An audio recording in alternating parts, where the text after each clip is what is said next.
Assalamualaikum warahmatullahi wabarakatuh. Selamat berjumpa saudara sekalian pada kuliah kita pada kali ini. Seperti biasanya saya akan membahas tentang politik. Dan topik kita hari ini adalah sesuatu yang menarik bagi generasi muda terutama, karena demokrasi di zaman digital ini adalah sesuatu yang sangat dipertanyakan, baik itu urgensinya maupun mekanismenya. Namun sebelum jauh ke sana, pada bagian pertama tentang demokrasi ini saya akan bercerita tentang apa sih itu demokrasi dan apa yang harus kita pahami dengan demokrasi ini. Baik, sudah sekalian, demokrasi yang akan saya sampaikan ini adalah demokrasi dalam konteks sejarahnya dan demokrasi dari arti yang paling original, baik itu secara filosofikal maupun secara historis. Anda bisa baca detail sebenarnya di bukunya Profesor Miriam Budiarjo dan juga di History of America yang juga akan cerita tentang the Constitution of the United States. Namun kali ini saya akan memaparkan secara singkat tentang apa itu makna tentang demokrasi. Baik, saudara sekalian. Memahami demokrasi sebenarnya itu mengalami evolusi yang sangat-sangat signifikan. Apa yang dulu dipahami para filosof tentang demokrasi di zaman Yunani, juga demokrasi di saat Amerika sedang berdiri membangun konstitusinya, dan demokrasi yang dipahami setelah Perang Dunia Kedua, dan sekarang itu mengalami evolusi pengertian. Nah, ini ilmuwan ada yang namanya Schumpeter.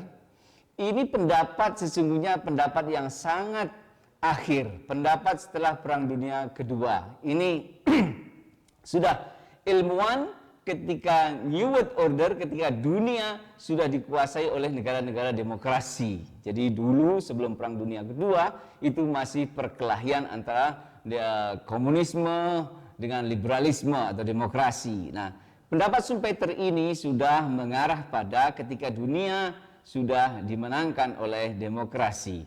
Sehingga apa yang disampaikannya ini tampaknya ideal sekali yang namanya demokrasi. Tapi nanti kita susuri sebenarnya seperti apa maknanya. Kata Schumpeter bahwa demokrasi merupakan proses pengambilan keputusan kolektif yang menyeluruh melalui proses yang jujur, bebas, adil untuk memilih kandidat yang berhak duduk dalam jabatan politik. Jabatan politik itu adalah jabatan yang dipilih oleh publik, directly atau indirectly, langsung atau tidak langsung. Nah, sehingga yang tidak dipilih itu bukan jabatan publik. Nah, kalau di Indonesia yang mulai presiden, gubernur, tapi jangan Yogyakarta, Yogyakarta isi lain. Ya. Lalu bupati, wali kota, dan bahkan lurah. Lurah itu jabatan publik. Pak Camat kok enggak nih? Camat tidaklah itu. Camat itu ditunjuk oleh Pak Bupati, ya. Sehingga dia bukan jabatan publik. Nah, instrumen yang paling penting di dalam demokrasi itu ada yang namanya pemilu atau pemilihan umum. Instrumen yang penting untuk mengukur partisipasi politik dalam demokrasi. Tentu ketika mau ada pemilu, tuntutannya adalah ada partai politik, penyelenggara, aturan main dan sebagainya. Gitulah. Jadi pemilu itu sebuah kompleks sebenarnya. Kalau kita ngomong pemilu, perangkatnya banyak sekali. Baik. Selanjutnya perlu disadari bahwa demokrasi itu bukanlah satu sistem yang ideal, nggak ada celahnya, bukan. Tetapi dibandingkan dengan sistem politik yang ada, yang ditawarkan saat ini, demokrasi dianggap yang paling memungkinkan untuk mengakomodasi perbedaan. Jadi ini bukan ngomong tidak ada celahnya, tidak. Tetapi ngomong yang paling mungkin dilakukan. Dalam perspektif politik itu namanya realis. Ya. Jadi apa yang paling mungkin kita lakukan itu kita lakukan. Jangan kalau nggak ideal nggak dilakukan. Dunia ini bukan urusan ideal, tidak ideal. Dunia ini urusan realita. Jadi politik itu adalah dunia realitas. The real politik ya yang ada di realitas. Politik is the living reality. Jadi politik is living reality. Jadi ngomong politik berarti ngomong realitas. Jangan ngomong politik, mau ideal. Semua yang ngomong ideal tentang politik itu kalah. Jadi ngomong politik berarti ngomong realitas. What happen in the society itu yang harus menjadi patokan di dalam political life. Lalu pada asasnya demokrasi memberi ruang yang sama pada setiap orang. Tetapi aktor demokrasi mutakhir selalu terkait dengan kepemilikan modal. Nah, modal itu ada namanya modal sosial, modal ekonomi, modal network. Nah, jadi ada modal kultural. Jadi ini diskusi yang lain. Tetapi saya ingin katakan bahwa pemilik modal itu sangat menentukan the dynamic of democracy. Ingat, kalau di Amerika itu ada aturan main, atau di negara yang sudah develop lah ya, sudah maju, bahwa pemimpin partai politik, pemimpin publik, ketua parlemen itu, terutama ketua partai, itu tidak ada yang boleh memiliki ownership directly kepada media massa. Tetapi apa yang terjadi dengan di Indonesia? Anda lihatlah itu partai politik, mana yang ketuanya nggak punya media massa? Anda lihat itu, mulai dari RCTI, miliknya siapa di RCTI? Punya ketua partai. Milik siapa itu? TV One, miliknya ketua partai dulu ya. Metro TV pula itu milik ketua partai. Di Indonesia aturan main masalah ini belum ada, dan itu yang merusak demokrasi. Kenapa? Karena sekarang ini opini publik diolah sedemikian rupa sehingga pilihan kata atau diksi itu tidak lepas dari tafsir-tafsir politik. Coba Anda perhatikan sekarang. Kalau sedang mengulas ini kehidupan perang opini di demokrasi ya. Kalau membahas tentang ini lumpur Sidoarjo itu ya. Kalau ada televisi mengatakan itu lumpur Lapindo, itu pasti Metro TV dan bukan TV One. Tapi kalau TV One dia akan mengatakan itu lumpur Sidoarjo. Kenapa? The object is the same, but the term is different.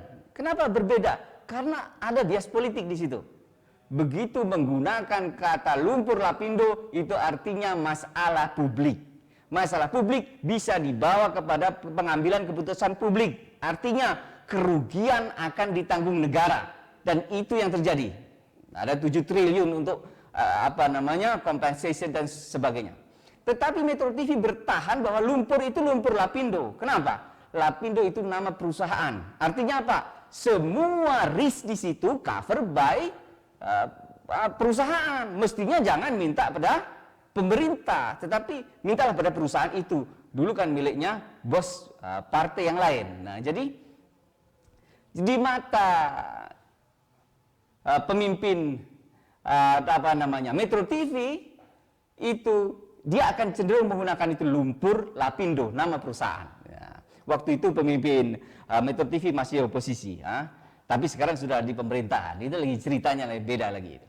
Oke, jadi saudara sekalian, bahwa demokrasi sekarang erat kaitannya dengan kepemilikan modal. Itu sebenarnya itu tidak jauh-jauh dengan yang terjadi pada saat Amerika mendeklarasikan kemerdekaannya. Kenapa? Karena waktu itu sampai pada Abraham Lincoln itu terbunuh tahun 1865, yang dimaksud warga negara Amerika yang bisa participating di dalam demokrasi itu not all of penduduk yang ada di Amerika, tidak. Tetapi siapa yang disebut citizen at that time? Pertama adalah orang kulit putih. Semua orang kulit putih? Tidak. Yang kedua, laki-laki. Jadi sangat bias gender, demokrasi pada konsep Amerika for the first period itu. Kulit putih, laki-laki. Semua kulit putih laki-laki? Tidak. Siapa? Yang kaya. Jadi demokrasi itu ada syarat kaya. Apa syaratnya? Yaitu membayar pajak. If you not pay itu tax, Anda tidak bisa jadi warga negara. Kalau Indonesia kan enggak, bayar pajak enggak. Ini mahasiswa ada bayar pajak enggak, punya penghasilan enggak, ngeritik negara semaunya. Oh, di Amerika tidak bisa. You bisa ngeritik negara semau Anda, tapi Anda bayar pajak. Nah, itu artinya ada kompensasi timbal baliknya. Jadi zaman konstitusi Amerika, dan umur juga menentukan. Di Amerika di waktu awal itu, umur orang dianggap sebagai full citizen itu umurnya 21 tahun. Nah, sehingga batasannya sangat rigid. Kulit putih, laki-laki, kaya, umurnya 21 tahun ke atas. Itu yang dianggap sebagai citizen yang bisa ikut dalam demokrasi ala Amerika for the first period. Sampai dengan Abraham Lincoln. Sehingga sebenarnya Amerika, by historinya, menurut sejarahnya, itu bukanlah pahlawan demokrasi. Apa yang terjadi? Dalam dokumen Kongres Amerika tahun 1955, ketika orang Amerika datang ke Indonesia menyaksikan pemilu Indonesia yang sangat luar biasa, diikuti lebih 100 partai tahun 55, tidak ada yang terbunuh karena itu, tidak ada kekerasan politik, dan diikuti oleh dari Sabang sampai Merauke, tapi Merauke-nya stop dulu di Laut Banda Arafuru itu, karena Iran Barat belum masuk Indonesia itu. Itu para kongresmen Amerika mengatakan, pemilu di Indonesia lebih baik katanya. Kenapa? Ini orang miskin, kaya, nggak bayar pajak, kulit putih, kulit hitam. Oh, Indonesia pada kulit hitam. Indonesia ini warna kulitnya kan seiring dengan matahari terbit di mana. Kalau matahari terbit di timur, maka yang di timur itu kulitnya lebih hitam, lalu ke arah barat kulitnya lebih putih. Kira-kira just joke. Tetapi apa namanya? Indonesia ini kulitnya macam-macam. Dan mereka mengatakan Indonesia multi race. Nggak ada kulit hitam, nggak ada kulit putih. Semuanya bangsa Indonesia dianggap satu. Amerika tahun 55 itu hanya kulit putih bisa ikut pemilu. Pertama kali Amerika kulit hitam ikut pemilu tahun berapa? Tahun 1961, zaman Presiden John F. Kennedy. Makanya Kennedy sangat populer di sana. Karena dia pertama kali kulit hitam itu ikut pemilu. Indonesia tahun 55, mau kulit hitam, kulit celorek, mau coklat, semua ikut. Jadi sebenarnya dokumen Kongres Amerika mengatakan bahwa this is the real democracy. Itu laporannya. Dan ini Anda bisa baca disertasinya Pak Dan Buyung Nasution, bahwa sesungguhnya Amerika berkiblat ke Indonesia soal demokrasi. Setelah dari Indonesia itu barulah diperdebatkan undang-undang baru memasukkan kulit hitam menjadi warga negara Amerika ikut demokrasi. Diperdebatkan umur. Karena di Indonesia umur 18 tahun, di sana 21. Baru tahun 70 itu umur menjadi 18 tahun seperti Indonesia. 6 tahun setelah mereka lihat pemilu Indonesia, baru kulit hitam boleh nyoblos. So, Amerika tahun 60-an itu demokrasinya justru berkiblat pada Indonesia. Jadi kata Bung Karno, jas merah. Negara Anda ini negara yang sesungguhnya memiliki momentum demokrasi yang dikenang dunia. Dan oleh karena itu, kalau kualitas demokrasi sekarang kita seperti ini bagaimana? Ya ada pembusukannya. Kenapa? Karena para pemimpin demokrasinya tidak redik. Redik itu artinya, radikal itu artinya orang yang mendalam pengetahuannya tentang demokrasi, tentang ideologi. Tapi semuanya yang adanya pragmatisme politik. Jadi saudara sekalian, kembali ke slide kita ini bahwa demokrasi itu sangat erat dengan kepemilikan modal. Tetapi sekali lagi, itu memang dari asalnya seperti itu. Dan yang kita perlukan adalah bagaimana membatasi kepemilikan modal itu supaya tidak mendikte opini publik. Baik saudara sekalian, saya lanjutkan bahwa secara gampang demokrasi itu orang membedakannya, ada demokrasi prosedural, demokrasi esensial. Demokrasi prosedural itu gimana? Ya pokoknya kalau itu elemen-elemen demokrasi dipenuhi, ada pemilu, partai politik, ada pelaksananya yang fair, ada pengawasnya, ada governmentnya yang elected, ada member of parliament yang terpilih, itu demokrasi katanya. Ya gimana kok ada money politiknya, bagaimana ini Pak? Ya money politik itu dianggaplah itu itu ketidaksempurnaan, tetapi tidak mengurangi legalitas demokrasi. Jadi saudara sekalian, jadi orang demokrasi prosedural itu rawan kritik. Rawan kritiknya apa? Ya selama prosedurnya itu dilalui, itu sudah sah, Nah, tapi orang-orang kalangan LSM biasanya mengkritik, wah itu banyak kecurangan Pak. Nah, banyak kecurangan itu ya dalam real politik nggak ada real politik yang bersih betul, nggak ada. Bahkan Trump itu prakteknya luar biasa itu kontroversialnya, ya. Bahkan Rusia ikut main. Nah, tapi semuanya mana di muka hukum? Nggak ada kan? Kalau sekedar rumor, itu nggak akan mengaruhi keputusan. Jadi saudara sekalian, di politik itu ada rahasianya. Orang boleh mencela kanan kiri, orang boleh mencela criticize kanan kiri. Selama dia tidak punya fakta hukum yang sah in front of the judge, di depan hakim, maka keputusan politik tetap legal. Jadi politik itu sebenarnya harus dibedakan mana fakta hukum, mana hanya fakta psikologis, fakta tempat untuk orang ngerumpi-ngerumpian yang nggak bisa dipertanggungjawabkan. Bagi politisi itu kupingnya sudah tebal. Ya, jadi itu yang tidak bisa dibawa ke ranah hukum bagi politisi akan dilupakan. Baik, jadi demokrasi prosedural itu banyak dialamatkan ke Indonesia, tetapi saya masih optimis Indonesia bisa lebih baik dalam melaksanakan demokrasi kalau kita punya komitmen bersama. Lalu ada demokrasi substansial. Ini hanya perbedaan secara teoritik, bahwa kalau memang disebut demokrasi, kata Schumpeter, maka mestinya freedom itu dijaga baik-baik. Jangan ada intimidasi. Ya. Mestinya equality, ada kesamaan lah, semuanya sama. Di Indonesia dua hal tidak ada masalah. Ada justice, keadilan. Keadilan demokrasi bagaimana? Ya, kan ada wilayah-wilayah hukum dalam demokrasi itu. Ya, itu laksanakan dengan adil. Enak diomongkan, susah ini dipraktekkan. Lalu ada humanity, jadi ada sentuhan values di situ. Ini ada gambar saya ini, ada orang lapar tanya ini sama politisi, pasti yang makan politisi, ini yang gendut nih kan. Pak saya lapar, jangan ngomong politik gitu. Itu artinya apa?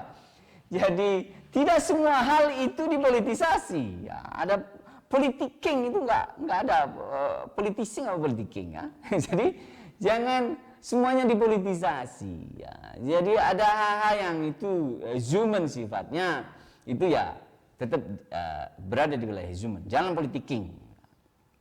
Baik. Dan yang menarik saudara sekalian, dan ini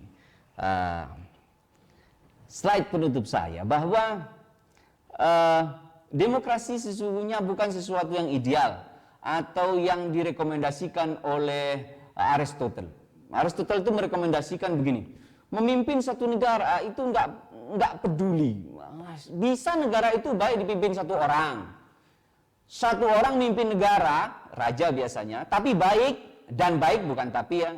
Satu orang mimpin negara dan baik itu namanya monark atau monarki. Jadi monarki itu kerajaan yang baik. Kalau satu orang mimpin negara tapi dia dengan cara yang tidak baik menindas, itu namanya tirani, tiran. Nah, lalu beberapa orang mimpin negara baik, itu namanya aristokrasi. Beberapa orang mimpin negara dan itu buruk, itu namanya oligarki. Nah, anehnya Aristotle menolak demokrasi sebagai sesuatu yang direkomendasikan pada zaman Yunani. Aristotle mengatakan orang banyak memimpin mungkin bisa baik. Namanya bukan demokrasi, tapi polite. Apa polite? Polite itu political community. Masyarakat itu masyarakat yang sadar akan kepemimpinan. Dan pemimpinnya sadar bagaimana bertanggung jawab kepada rakyatnya. Itu namanya polite. Jadi, itu dalam bahasa Indonesia nggak ada kata polite ini. Maka kita pinjam bahasa Arab, namanya ro'iyah atau rakyat. Rakyat itu berbeda dengan masyarakat. Ingat, masyarakat itu masyarakat apapun yang berkumpul itu masyarakat. Jika tidak hanya masyarakat manusia, bisa semut itu masyarakat, sapi sama masyarakat. Tetapi rakyat itu adalah ra'iyah. Jadi ada kesadaran kepemimpinan antara yang dipimpin dengan yang memimpin. Itu namanya polity. Political community, both side dia aware tentang tanggung jawab kepemimpinan. Sehingga sulit sekali ada rakyat disuap, sulit sekali. Kenapa? Dia sadar, kalau saya disuap berarti leher saya serahkan sama dia 5 tahun. Gitu. Jadi itu ada kesadaran. Yang memimpin juga sadar, kalau sampai saya menyuap atau disuap itu akan merusak amanah rakyat. Gitu, atau kepercayaan rakyat. Jadi ini namanya polity. Polity. Itu yang direkomendasikan oleh Aristotle. Apa kata Aristotle tentang demokrasi? Demokrasi kata Aristotle itu illegitimate government. Itu sistem yang tidak sah menurut saya. Itu menurut Aristotle. Kenapa? Dia punya 2 alasan. Karena inside the democratic system itu ada dua kelemahan, kata Aristotle, bukan kata saya nih.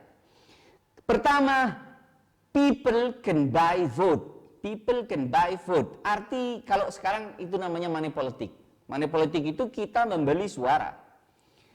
Bagaimana dengan biaya kampanye, Pak? Itu namanya political cost. Ada beda ini. Political cost butuh modal nih. Ya, untuk iklan politik butuh modal, itu real politik. Mengumpulkan orang butuh makan, itu modal, bukan money politik. Tetapi ini people can buy food, dalam arti itu adalah money politik. Yang kedua, kata Aristotle, kelemahan dalam sistem demokrasi adalah people can buy decision. Orang bisa membeli kebijakan. Ini gimana caranya? Itu permainan para lobbyis dan namanya kelompok kepentingan, ada pressure group. Lobbyis itu kelompok yang melobi pusat kekuasaan. Misalnya sekarang lagi membahas undang-undang tentang hutan. Ya. Itu para kelompok kepentingan yang ada di urusan kehutanan ngumpul semua ke dewan, ke eksekutif. Apa? Membeli suara. Untuk apa? Ini pesan saya begini, pasal sekian nanti dihilangkan ya. Misalnya kemarin kasus soal pasal tembakau itu, tembakau itu sebenarnya oleh Aristotle sudah diomongkan 432 tahun sebelum Masehi. 432 tahun sebelum Masehi, sebelum Nabi Isa sudah dikatakan people can buy regulation atau people can buy policy. Jadi orang bisa membeli policy. Nah, jadi kelemahan demokrasi menurut Aristotle adalah people can buy vote, yang kedua people can buy policy. Nah, itu makanya oleh Aristotle dikatakan bahwa demokrasi is not the best. Nah, founding father kita jelas sudah membaca filosofi dari Aristotle ini. Maka di dalam Pancasila kita, ketuhanan yang Maha Esa, kemanusiaan yang adil dan beradab, persatuan Indonesia, kerakyatan yang dipimpin oleh hikmat kebijaksanaan dalam permusyawaratan perwakilan dan keadilan sosial bagi seluruh rakyat Indonesia, dan Undang-Undang Dasar 45 tidak ada satupun kata demokrasi. Tidak ada. Yang ada adalah permusyawaratan. Kemudian yang digunakan dalam Pancasila nggak ada kata masyarakat. Kenapa? Masyarakat itu bukan rakyat. Masyarakat itu seperti hanya kumpulan manusia. Yang diinginkan founding father kita, seluruh bangsa Indonesia menjadi rakyat. Artinya menjadi orang yang sadar akan kepemimpinan dalam berdemokrasi. Jadi saudara sekalian, itu kira-kira yang bisa saya sampaikan untuk bagian pertama ini. Dan insya Allah besok kita sambung lagi. Terima kasih dan assalamualaikum warahmatullahi wabarakatuh.